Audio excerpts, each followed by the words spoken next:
Hi, living in Boulder vlog, January 24th, 2020, 7:06 a.m. Friday. I was laying in bed and then I looked at my watch and it said 6:45. I wanted to set my alarm for 6, but I just spaced it, man. I smoked a whole bag of reefer yesterday. But I'm done with the reefer, so I can sober up again. I found a bag of reefer like day before yesterday in my bag. And I was like, "What the fuck?" It was a gift for Christmas from my brother, and I forgot about it. And instead of giving it to my roommate, I just smoked it. Totally fucked up my lungs, man. Oh my god! Like all night last night, I was just like, so. Yeah, definitely, I'm done with the reefer now. My roommate offers me I'm not gonna smoke any. I probably should have smoked that reefer yesterday, but so it was over at my mom's house. Well, that was the day before yesterday. So yesterday though, I got up at like 6 and I rode 24 miles because that's 40K. That's one of the increments of bike racing. Like 40K, that's how far you race. That's like how far the national world time trial championship are, like nationals, and then like that's a triathlon, Olympic triathlon, and so we got 25 miles, and that's like almost a quarter of a century, almost like a hundredth of a, or four times more than, around a track, so symmetrical. Um, and, yeah, anyway, I spent a long time explaining that.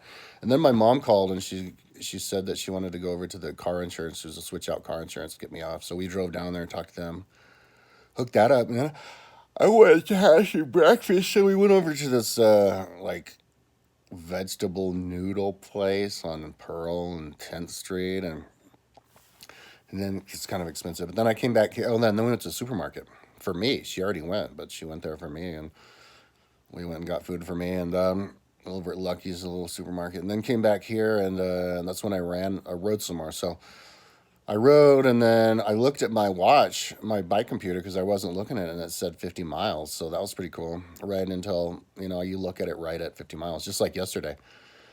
And then I rode some more, and then I started to get like achy inside. Oh, no, a little bit like that, but mainly my ass just started to get way too sore. For the last 2 days, or yesterday, I was riding on shorts that are, I guess they're triathlon shorts. I got them at the triathlon store. They're built for short distance triathlon, so they have the thin mesh, and so they're not quite as good if you're going to be on there all day long. So plus I'm like 293 pounds, so I haven't toughened up my butt skin yet. So um, so I stopped riding at 75 miles. Figured that was good enough. And then as I was laying in bed, and then for dinner I had a thing of nachos over at the burrito place because I was just exploring what kind of food that they had. It was opened up not so long ago, but that made me kind of sick because it was Mexican style burritos, just with like queso and just crap all over it and chunks of chicken, and I was like, I don't know, maybe I'm a little bit overcooked. I don't know, but I felt like that all night long. So if I do I'm not so sure I'm getting stronger. I might be trading my ass into the dirt. I don't know. I kind of like my legs are sore. I kind of feel like it's not going to be any easier for me to do 75 miles today than it was yesterday, meaning I'm probably not going to be willing to do 100 miles, although we'll see about that. If I have the time, I have a lot of household things that I have to do. I still haven't assembled my Vass's swimwear yet, so maybe that's what I'll do now.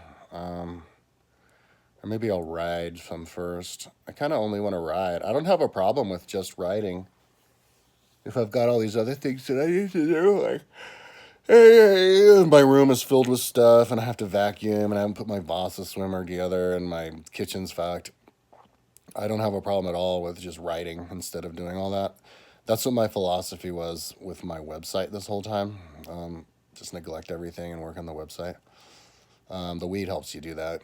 So once the weed gets out of my system, I'll probably start. I'll look at the world totally differently, and I'll be like, oh, right. let's keep the house clean. But right now, I'm mainly just obsessed, with the writing. So I think maybe that's just what I'll do. But yeah, I'd like to put the Vasa swimwear together today. Clean up my room. So that's about it. I mean, I was listening to music and I wasn't listening to anything because I don't have the energy. I'm not going to get the energy together for a while. I'm still trying to get my like general fitness together. Like I was sick. I wasn't just out of shape, but I was so out of shape that I was like sick. So I have to get myself from sick out of shape into out of shape, which might take. And then once I get into out of shape, I was. That's about the level I will be when I was at the most out of shape I was before. So, and that was when I would consider myself to be able to do like 100 miles a day for a month. So then, only then could I get to the point where I could do that 100 miles a day. So I was thinking I wanted to try to do an indoor Ironman because I have a Vasa swim trainer and I have a treadmill in my house and also a Wahoo trainer in my house, so I could theoretically do an Ironman without leaving my room. I Googled Earth and I Googled it and I didn't see anything. I mean, I'm sure there's somebody who had to have done it. I didn't Google it. I YouTubed it, so I think I'll Google it now and I'll find out. But yeah, so I want to Google myself. I mean, not Google myself. I want to YouTube myself doing an Ironman. I'll start it with like I guess a half Ironman, just the swimming and the biking, and then I'll do it with a full Ironman, swimming and biking, and then I'll try to like a half Ironman with the whole thing, and then I'll try a full Ironman with the whole thing. And that'd be badass. Once you can do a full Ironman inside, you're definitely ready for an Ironman outside because it's a lot harder on the inside than the outside for the bike and the running, at least. I don't know about the swimming, but so anyway, that's where I'm at. I'm gonna just listen to music all day long. And hopefully I can do 50, 100, 75. But if I like make it to 50 or 30 and I get like really sore butt or I get sick feeling, I'm prepared to not do anything else today. Just do 20 miles a day and then just spend the rest of the day setting up my house. I still have to figure out how to work the Garmin bike computer because when I got off the bike computer last night, I didn't have the energy to do any reading or research or anything else. I just wanted to lie down. So, yeah, there's a lot that I need to do logistically, figure out the bike computer. And my Wahoo isn't connected to the Zwift yet. I have to remember a Zwift again, all that kind of stuff. I'm a techno guy. I want to be involved in all the techno stuff. I want to use the Zwift for my like FTP tests and all that. So, and the power, all that, make it as transparent as possible. So, this video I'm gonna title because every single day I title a video like having to do with why you can't get comments on my channel because if somebody takes comments away from your channel, that means that they're testing you. They're testing the American people and how far they can take people's voices away from them. If you study history, people's voices have always been taken away from them. It was illegal for people to read the Bible unless you were clergy. So it's the same thing. Now you're not allowed to comment on channels. I guess unless you're an adult. I think if you have channels that are distinguished for kids, you're not allowed to comment on them, and that's not right. And I'm wondering like how the hell that happened. And I know that like Google is Silicon Valley. Silicon Valley's computer people. It's getting more and more dominated by Asians. And now women are starting to get more and more jobs, and so I'm starting to think maybe it's because all of the Asians and the women, because Asians come from, and these are Asians who are like born in Asia. They're not even American Asians; they're Asian Asians, and so they don't have the same values as us. They've got the values of the Chinamen and the Indians and the North Koreans, where nobody's allowed to speak, and then they bring that bullshit over to America, and they do their dingle talk, and boom, next thing you know. You can't comment on the comments, and then when you put their heads together with the women, you get these women who are like, but the children, no speaking. And weak people, because I saw a video, somebody was talking about, I don't know how I got on the comment, but somebody was like talking about, I got an email from an ex-friend who was like, you're bipolar, and I'm like, oh my God. You need to watch this video. And I was like, okay. So I watched the video, and some lady's like, how to deal with narcissists.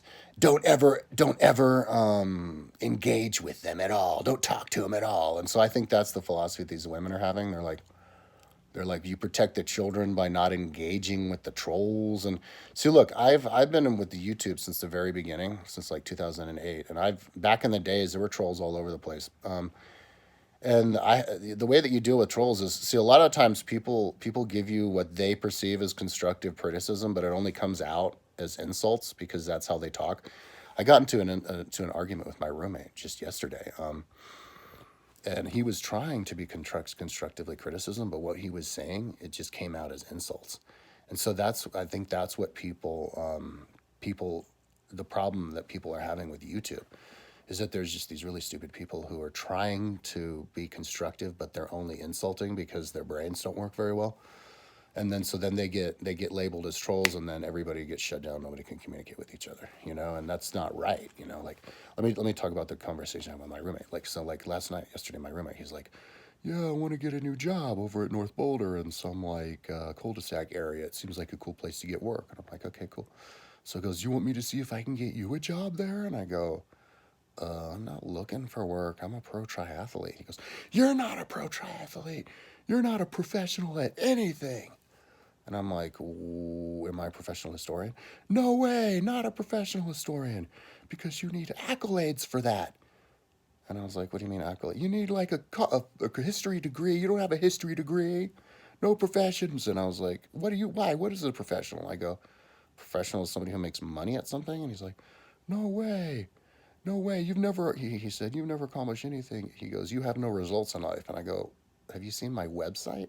Because my roommate doesn't go to websites. He's not a technological guy, so he doesn't know about my website world. He just knows me as a person in my room all the time, so he thinks I'm like him because he's in his room all the time. So so that's kind of how it is. He was trying to help me get a job, and then he was trying to do philosophize with me. And I mean, when the words that came out was just insults. You're not a professional at anything. You haven't accomplished anything. Don't call yourself a professional triathlete. You're nothing. It's like that classic drunken father. Insulting you. Like my father was one of those fathers, and what we need to remember is that those people are doing their best. They're just stupid people doing their best, and so you can't help those people when you ignore them. It's like, oh, they're just a troll. Don't engage. No, you do engage with everybody, and that's why you fucking turn the comments back on, you fucking gooks and fucking rotten cunts. Give the power back to the white man. We need to remember what the First Amendment is, dude. We need to allow people to communicate with each other, okay? And or at least allow people to have our videos up. So as long as I got my videos up, I'm a happy camper. But I know this isn't going to last. I can do this all day, but I know that you fucking gooks and cunts can't. That's the problem. You guys are going to have to do something. You're going to have to give me my comments back and have to shut me down. If you shut me down, guess what, motherfuckers? That's the end of YouTube. You know how many companies went down? Friendster, MySpace. YouTube's going to be next if you cut our comments off. Somebody else is going to come up with another, hey, guess what? Comments. They'll call it comments. Come and do your videos, and guess what? You can do comments on here too. Woohoo, unlike YouTube. And I'll be like, okay, boom, I'm over there. I've got money, motherfuckers. I'll be more than happy to spend a fucking $50-100 a month just so that I can have comments on my videos. It's the only thing I care about. Be able to do my videos on YouTube and for people to comment on my videos. Is that really too much to ask, goot cunt? All right, talk to you guys tomorrow.